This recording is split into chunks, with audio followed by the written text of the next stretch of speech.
ഇനി മുതൽ അക്കൗണ്ട്സ് ഫീൽഡിൽ ജോബ് കാര്യങ്ങളൊന്നും കിട്ടാൻ പോകുന്നില്ല എന്നുള്ളത്. പണ്ട് കമ്പ്യൂട്ടർ വന്നപ്പോൾ എല്ലാവരും പറഞ്ഞു അക്കൗണ്ടന്റ്മാർക്ക് ഇനി അങ്ങോട്ട് ജോലിയൊന്നും കിട്ടില്ല എന്നുള്ളത്. മാനുവലി ചെയ്തുകൊണ്ടിരുന്നതെല്ലാം കമ്പ്യൂട്ടറൈസ്ഡ് ആയി. ഇപ്പോൾ എല്ലാവരും പറയുന്നു AI വന്നതുകൊണ്ട് ഇനി മുതൽ അക്കൗണ്ട്സ് ഫീൽഡിൽ ജോബ് കാര്യങ്ങളൊന്നും കിട്ടാൻ പോകുന്നില്ല എന്നുള്ളത്. ശരിക്കും ഇങ്ങനെയാണ് വരുന്നത്.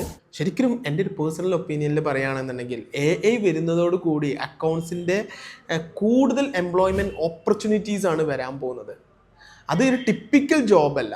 ലൈക്ക് AI അഡോപ്റ്റ് ചെയ്യുന്നവർക്ക്, പുതിയ ടെക്നോളജിയെ അഡോപ്റ്റ് ചെയ്യുന്നവർക്ക് എപ്പോഴും കൂടുതൽ ഓപ്പർച്യൂണിറ്റീസ് ആണ് വരാൻ പോകുന്നത്.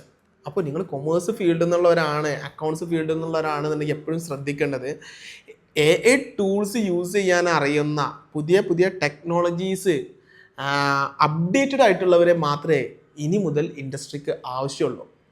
എപ്പോഴും ഇനി പർച്ചേസും സെയിൽസും എൻ്റർ ചെയ്യുന്ന ഒരു ക്ലറിക്കൽ ജോബിലോട്ട് മാത്രം ഫോക്കസ്ഡ് ആണെന്നുണ്ടെങ്കിൽ ഓഫ് കോഴ്സ് നാളെ നിങ്ങൾക്കൊരു ഫ്യൂച്ചർ ഉണ്ടാവാൻ പോകുന്നില്ല.